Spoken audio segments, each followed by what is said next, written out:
Throughout the years, Konami made multiple cards that go against the fundamental rules of the game itself. For example, you're only allowed one normal summon per turn. Well, they made tons of cards that grant you extra normal summons, like Double Summon, Gem Knight Seraph Knight, and most recently, the new Flunderies deck. Also, you're supposed to Exceed Summon using two or more monsters as materials. Well, they made an entire deck where you Exceed Summon using just one monster, that deck being Zodiac. However, there are two cards that I think Konami took too far when it goes to changing the way the game is played. Those two cards being Pre-errata, Makyura the Destructor, and Temple of the Kings. Two cards that change the way trap cards are played, Makyura from the hand, and Temple of Kings the turn they are set. And in this video, we're going to be talking about how those two cards were used and how they affected card design. Anyways, let's get into this. Makyura was released back in Dark Beginnings 1, and he was used in three strategies. First was an Exodia deck, where you would use all the trap cards to draw cards until you get all 5 pieces of Exodia. Then it was used in exchange to Spirit FTK, where you would get 15 cards, including Makyura, in your graveyard, then activating exchange so both players exchange their decks with their graveyards. And since your opponent didn't have any cards in the graveyard, they would lose by deck out.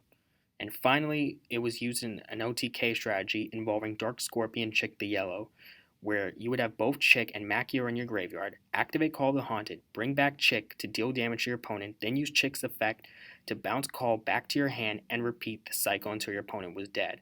This play got out of hand so much that Chick the Yellow himself ended up getting limited instead of Makyura getting banned. All these combos were very degenerate, but the worst part about Makyura was that you could not negate it. No matter what, the moment it hits the graveyard, you can immediately start activating trap cards from the hand. This soon ended up getting Makyura banned on the April 2005 ban list. As for Temple of the Kings, it saw no competitive play because 1 month before being released, it was banned on the September 2010 ban list. Why did this happen? Well, the OCG had Temple of the Kings banned a long time ago, and back then the TCG and OCG had to have the same ban list. So what Konami decided to do was they decided to ban Temple of the Kings before releasing it in October, and this is proven even more because of the fact that on Structure Deck Merrick, it says that Temple of the Kings cannot be used for competitive play. So, there you go. While Makyura saw competitive play, Temple of the Kings never did, due to the fact that Konami didn't want any more degenerate combos with trap cards activating turn 1 again. And soon, these two would be getting an errata where now you can only activate one trap card. Now that you know how they were used, let's get into how they affected card design. The first thing was that you can't give every trap card the ability to activate turn 1. The whole point of a trap is to have a powerful effect on a card, but you have to wait a turn before using it. Makyura and Temple of the Kings threw this concept out of the window, which is why they ended up getting banned. The second thing was that these cards may have given Konami an idea. Instead of giving every trap card the ability to activate turn 1, why not give some trap cards that ability, but they have to have a heavy cost or restriction?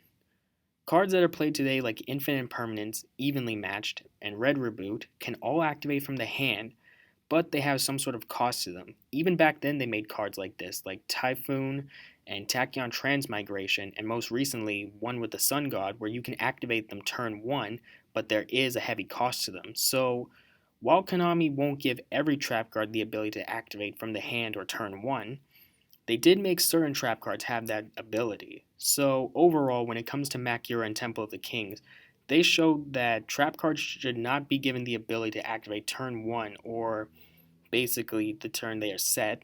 However, Konami decided to give some trap cards that ability, so they could still do this sort of concept where you can activate trap cards turn 1. Anyways, that's my video. I hope you enjoyed it.